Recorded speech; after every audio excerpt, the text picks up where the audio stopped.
Welcome back to Mission Makers. I'm your host, Farah Nanji, and today's guest is a name synonymous with the sonic soul of Ibiza, Igor Marijuan. From the airwaves to the dance floors, to Burning Man, its legendary player, and to the founding of Akasha, a global sound movement here on the island, Igor has carved a path in the most competitive territory of all of the global locations here in Ibiza, and he's done it with authenticity, integrity, and a deep connection to community and sound. He is one of the rare ones, and we're really honored and excited for this interview. So welcome, Igor. Thank you for the presentation. You're welcome. Well, thanks for having us here at Ibiza Global Radio. We're in this, I guess one of your beautiful homes, one of your offices, and this is an iconic radio station. It's a frequency that has soundscaped so many millions of lives, whether they're getting ready in Ibiza, driving around the island, tuning in from abroad, remembering the Ibiza's vibe. But it's super interesting because you started your journey in radio at 15, and that's quite an unusually early head start. So what drew you to radio so young, and what were you searching for back then? Actually, my life has been like dedicated to radio since I was a teenager, and it starts with doing like news and magazines and then something that did this kind of radio, like more commercial radio, like more standard radio, and I started playing music at the same time. So when I discovered that the musical radio was for me like a wow, and I was like clearly I wanted to do this. It's just the perfect match of my two passions, which is to be a DJ and also to do the radio. So when I moved to Ibiza and I saw in the commercial radio, Cadena 100, 25 years ago, that they have a couple of technicians, they were having like techno shows. It was like, what is this really happening here? So that was the first idea of creating Ibiza Global Radio 20 years ago. It's a 20 years old, from 21 actually this years old Ibiza Global Radio. Yeah. Phenomenal. What a journey, hey? Can you imagine? Yeah. 20 years. Yeah, absolutely. I'm sure there's been many highs and lows and all sorts of journeys. But we have a tradition on this show where we like to explore the meaning of our guest name. So before we proceed, are you aware of what your name means? Well, actually, there is a lot of history with my. It's my real name. Yeah. Actually, it's my name and my surname. I don't know what means. I think it's something like coming from God or something like this, and not sure what language is. Marijuan. But marijuana, yeah, something like this. But in some countries, I couldn't play with my real name. Because drugs association or wherever, and he said, okay, you have to be now named as Igor Ibiza. It's like my artist name is not Igor Ibiza, it's my real name, Igor Marijuan. So I was not allowed to play in UAE, for example, many years ago, and put Marijuan as a surname. Yeah. Wow. It happened. Crazy. Yeah. But what about the name Igor? Are you aware of what that means? No. Oh, no? Okay. This is interesting. I think it was a fashion thing, because I'm originally from Basque Country in the north of Spain, and I think it was a kind of a fashion thing to put Russian names in that era. But I'm not Igor. I'm Igor, which is a different pronunciation. But not sure what exactly it means. I don't know. I should like my parents. Well, you know what? I do. Yes. Oh, you know. Okay. What does it mean? Okay, it's actually a really interesting meaning. It's so it does come from like the Norse and Slavic roots, but it means a warrior, a protector, and a fighter. And I just think, like, given what you have achieved and what the barriers you're breaking down, it's like super interesting. How do you feel about that? Oh, yeah, I'm on it, yeah. Does it make sense? It makes sense, yeah. Nice. Not really fighter. No, but like more of the warrior spirit, like not necessarily, getting your hands in the fighting ring. But wearing so many hats, it needs to be definitely a warrior spirit, I completely agree. And so how's the start of the season been for you? What are some of the interesting things that you've noticed about 2025 so far? You know what, for us, especially for me and all my roles, the season starts in February. So I don't feel much difference from February till now. The only difference is like, okay, the island is much more busy now, and there are some venues that has opened. Still, the season hasn't not kick off in a way that all like is full on, because we're still waiting for the promoters and all these events and parties just to start. They're going to start very, very soon. But we had these amazing opening shows since IMS actually was for me that like the real like Easter, and then IMS the week after was like, okay, now we are on season in the rest of the island. But for us, radio and Akasha, we started in all year round. It's a all year round thing. Absolutely. And have you noticed anything interesting so far about like maybe some of the key trends or things that are shaping the island? Of course, we have Universe. Yeah. That's a huge key talking point. What are your thoughts? Yeah, Universe, I think they're changing the dynamic on the island, and it's very interesting always when it's something really, really new. Every year there is a huge movement between players going from one to the other, or even permits from the artist to play in somewhere else event. I think this year we had a little bit more of freedom in that sense, which you see that kind of the same lineup playing everywhere. This kind of a exchange between artists is something that is really interesting, and I see much more common points in terms of the music that was before. I see this year that everyone is playing kind of this mixture between all genres in one. Everything is possible. So it's not like, okay, you're Afro house DJ, you're techno DJ, you're house DJ. Now everything plays a little bit of everything. Now all the DJs play kind of a, you know, kind of the same, like different styles, but on the same set, no? Yeah, genre bending in a way. Yeah. Why do you think that there's been maybe there's been that what you sort of mentioned about maybe venues sharing artists which they previously would have had exclusivity clauses on? Why do you think there's more open-mindedness to like take some of those huge headliners that maybe at some point could only be in one club, but now they are actually available and allowed to go to different clubs? That's a good thing, of course, by the way. It's a win-win situation. Yeah, especially on these days of the promoters that are not having the best times in Ibiza for obvious reasons, like the venues, they have their own parties and then promoters.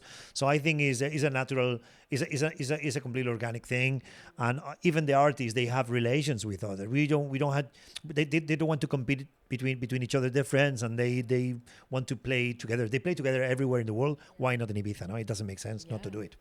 Absolutely. So that's a great movement, over here in Ibiza. And so, as we all know, Ibiza is a sacred ground, but it is, of course, increasingly political, and because of the commercialization of the island, and you've been here like literally since that point, there is increasingly divided. But from your viewpoint, what do you think people misunderstand about Ibiza? What do you think they don't get? Yeah, it's always it could be. It's the same everywhere, and it's the same with all different things. It's social media is making a big distortion of the reality. It can make real big noise about certain things, and we're missing the big part of the show, which is not being shown on the social media. It happens with Ibiza. Ibiza, of course, is a party island. It's a VIP tendency that you can see, but it's not everything like this. I mean, you can still go to the north of the island and get lost in a beach on August 15 with just 20 euros. Yeah. And this is not the reflection that the social media is giving. The reflection of social media is only a little portion of what's going on. I don't think even it measures the real temperature of the island. So for me, I think that what is not being told about Ibiza is that Ibiza still keeps the magic. You still can find amazing places. It's still a family island, and all these things that is not being shown on a smart phone device in a DJ booth, Well, you can't capture the vibe without being here to experience it, and to also be open-minded to explore other areas, not just come here for one thing. And people always like to speculate, where will Ibiza be in 20 years? Will Ibiza still be relevant? Blah, blah, blah. And it's like, well, if you come here, what that's, and if the spirit has touched you, because it is so magnetic and it has got a lot of depth to the island.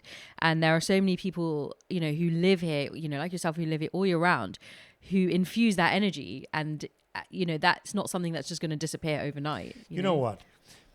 I've been living in Ibiza for 25 years or more, and since I came first time to Ibiza, it's like Ibiza is not the same anymore, because it was not Q, it was privilege, or it was like amnesia, it was covered. So the magic time of the 90s, for me the 2000s were amazing, 2010 was amazing, 2020 is amazing. I mean, Ibiza is not the same. We are not the same. Ibiza is the same. We are not the same. I'm not the same that it was 25 years ago.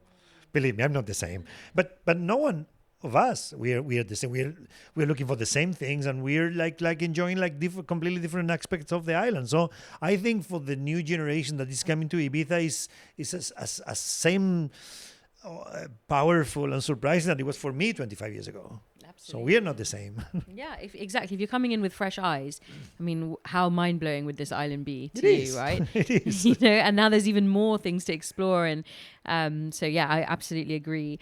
But let's talk about Akasha, because you've obviously built something incredibly special in Las Dalias, which is more in the north side of the island, and it's a venue that really goes against the grain of the commercial superclubs on every level. And I'm really excited to talk about those levels with you, because it's not just the location, it's the booking strategies, it's the way you've designed the sound system that's more, sort of targeted around preserving your ears, where I think they say that, in a few years, there'll be 1 billion people under the age of 35 who will experience hearing loss. Yeah. And it's really interesting that you've, taken that also as a value pillar. And I'm really excited to kind of dive into lots of these different levels. But first, let's talk about, the vision. How did that all come about? And how hard was it? Because we'll also talk about, why it was hard, but like to actually sustain that vision in this incredibly competitive landscape. Yeah, actually, the pure magic of the whole Akasha situation comes from Sena, which is the director now, our master of commander in Akasha. He took over 10 years ago about the F&B of Las Dalias, which is a 70 years old place where all the hippie movement started with the hippie market with Juanito and all the family, and since Sena and Chema took over years ago, they were having the vision of trying to make the 21st century twist on a way that is very organically and it respectful and is nice. So Akasha, before Akasha, was the trance temple, like psychedelic trance, pure place. Some really nice events, cool events, like I used to have rumors with Guy Gerber, or they have Nightmares on Wax with DJs, things like this. But at the same time, it was needed the time to make that really change and make something adapted to the 21st century, and then the COVID hits. So we have the time, and that's when I joined the Akasha team.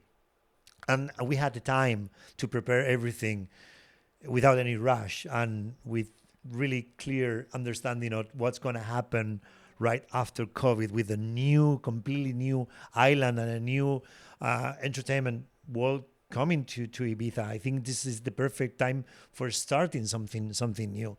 So the build and the reform of Akasha was done right before the COVID. Then COVID hits, we never open. Can you imagine spending the whole COVID time with Akasha ready to rock without opening? We were like, but it was good because we had the time to prepare in a way that we were completely free to think and to design and do whatever we want. So I think Indigo and all the people from the design, they made an amazing job in here. Everything is kind of a sound design for a reason, and even with the sound and Luchos and Martin's equipment, it fits so well with the idea of what we wanted, especially at that time that we were like thinking on, okay, let's bring this kind of a bright sounds where you can feel all the details of the music. This is not a techno room. This is something like a little bit different. It's like, okay, let's put the sound system that you will have at home on hi-fi situation in a club atmosphere. No, why we don't should do something like this to make something really really special, and it worked. So but our idea, especially for being in the north of the island, was clearly to be an alternative for the clubbing circuit. We are out of the circuit. We are not in we're not competing with anyone else. We just be the alternative of trying to keep something different on the island, not different, but something that is an alternative, I would say, and that's what we do.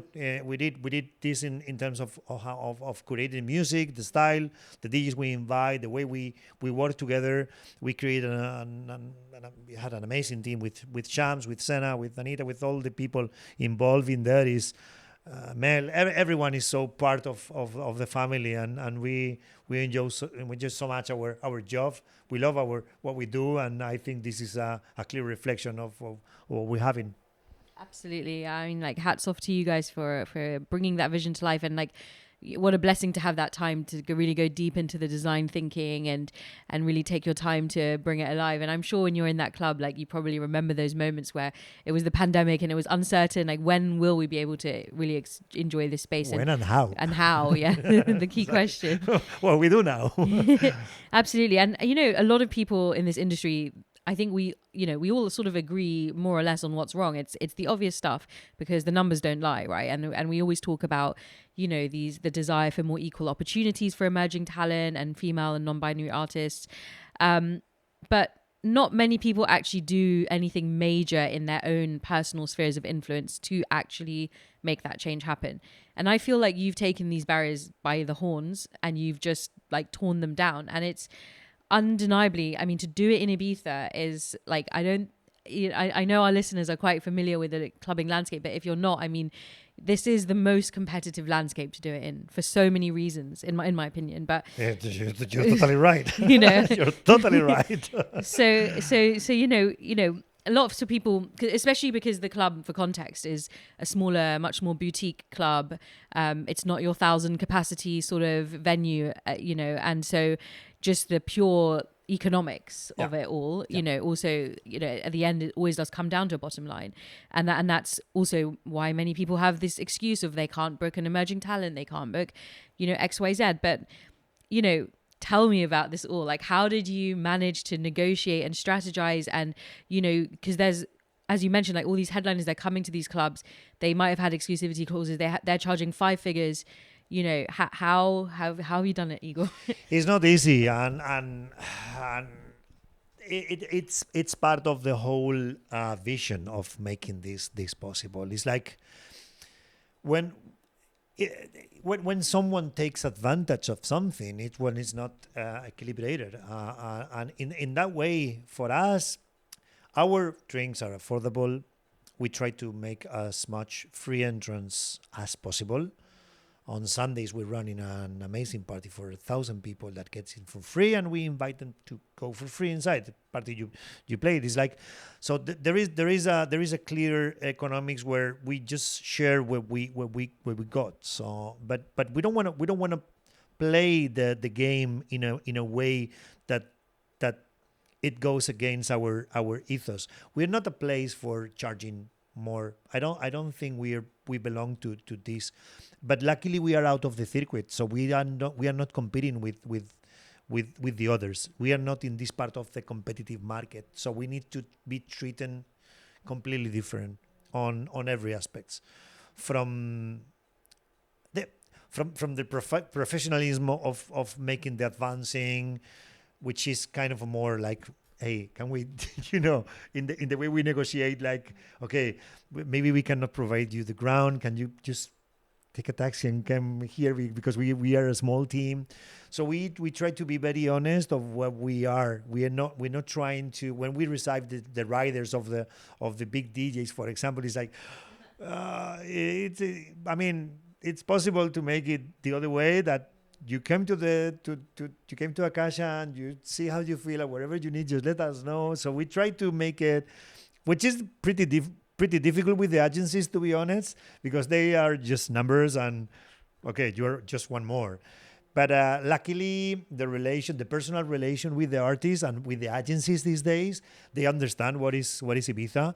That's why IMS it plays a really interesting role with us, because we invite all the industry guys, come to Akasha, just understand what we're doing, and why is that way we're working on trying to put offers that are completely different of what other venues in Ibiza and in the world can offer, but at least we are getting you a nice experience for the DJ.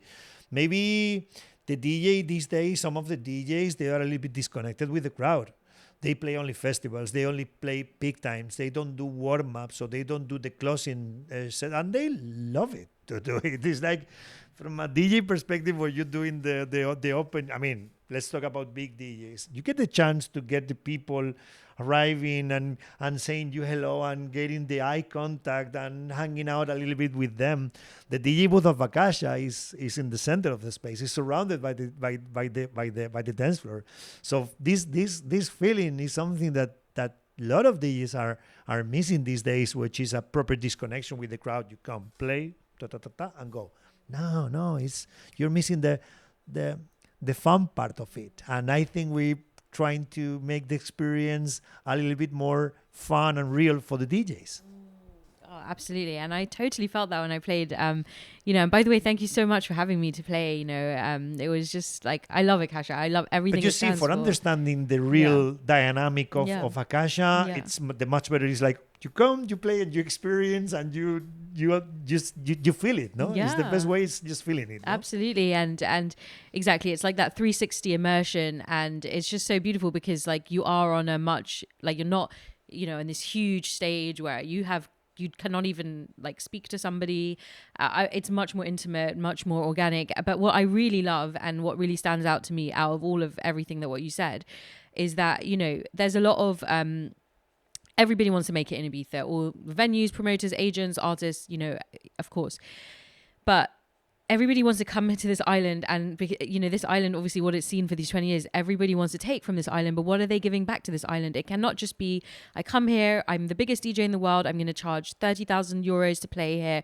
Great. Good. That money is not going to circulate back into this economy, or nor is my spirit or my vibe, and what you guys are doing is also not only I know you say you're not on the circuit, but like you're on Ibiza Spotlight. If you were just a tourist who had no idea about this island, you'd go on Ibiza Spotlight and you would see all the events happening, and you would see like the lineups you have, and that would be part of your like decision making process, right? As a reveler. But you're also getting what I think is so crucial is like the actual people who live on this island. Yeah, no. I mean, that's like the 100%. Most important thing, to be 100%. honest. Even not the people that lives on the island. It's the people that lives on the north of the island. Yeah, exactly. Very specific. Very specific. Yeah. People that doesn't go out Yeah. anywhere else. Yeah. We have weekends from Thursday to Sunday that we see the same faces Thursday, Friday, Saturday, and Sunday. It's like, guys, it's like, oh no, we cannot. We need to go because we love. So it's our, it's kind of a specific crowd that they start knowing each other. They became friends. So it's a kind of a more community. If a tourist that goes to Ibiza Spotlight and buy the cheapest option of the island, which is us, maybe they get surprised of what is this, but it's not our goal. It's like we just wanted to work with Ibiza Spotlight for the only reason that they are locals and is supporting the local industry, and we became friends, and we are super happy to be together. We have offers from ticketing companies, like we decline for the clear reason that we want to do things Kaim Zero. We want to work with the local industry, but at the same, for the good and for the bad. Don't get me wrong. Sometimes because being the cheapest option of Ibiza, some of the people that doesn't know, like, hey, let's go to this one. Just cherry pick, just picking because it's the cheapest option, and they have no clue who's playing. And sometimes in the door we have to tell them, guys, it's all people inside. You're not gonna like the music, and we get we pay the taxi back because they're not gonna enjoy it. We need this. Yes. Yeah. Don't get me wrong. It's just for the clear reason that I don't think this kind of crowd, they're not gonna enjoy it inside. They're not gonna feel the comfort of being in a place that no one is using the phone organically without putting any rule. They just are having fun. The other day with Sven Bath playing last Thursday was no fun at all. Amazing. And we didn't have to put any policy of Any stickers, no, exactly. we don't need to add it. No one is gonna take the phone and take a picture or video or whatever, but not standing up like this in front of Sven, because it's annoying for the rest of the people surrounding you. So that happens organically, which is great. It's a testament. It's much better. It's a testament to the community that you've built, and I'd like to also. I know about the north-south. I actually live in the north, but like I'd love to hear from your explain to our listeners about that, but also just to touch upon at the end of the day, like people who move to Ibiza, and there's all sorts of people who move here for many different reasons. Of course, they're not like, still everybody has a connection to music, even whether they don't want to go out to Amnesia or whatever. They like, and what you've created is a space to maybe have a different way of experiencing that music, A, by the sound design of the booth, B, by the community that's developed, and it's a hub. So, but tell our listeners about this north-south little Very different, divide. eh? It's two different islands, eh? Yeah. I will say north, south, and west. They are like Yeah. three different islands, Yeah. no? Yeah, Somehow. absolutely. Yeah, the north of the island is more spiritual. It's much more healthy, and it's a mindfulness thing. I'm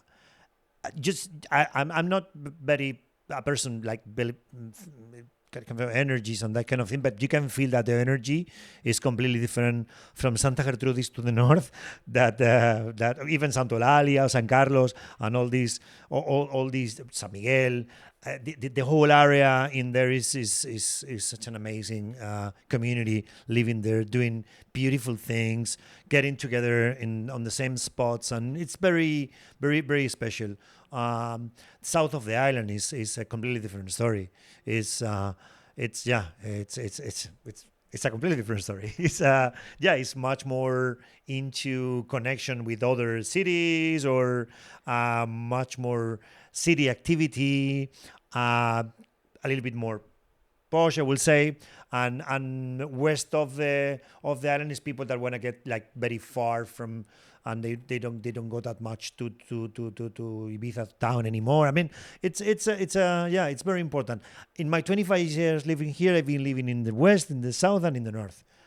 Yeah, I think every 7 years or something like this, I change, and I feel now I belong to the north of the island.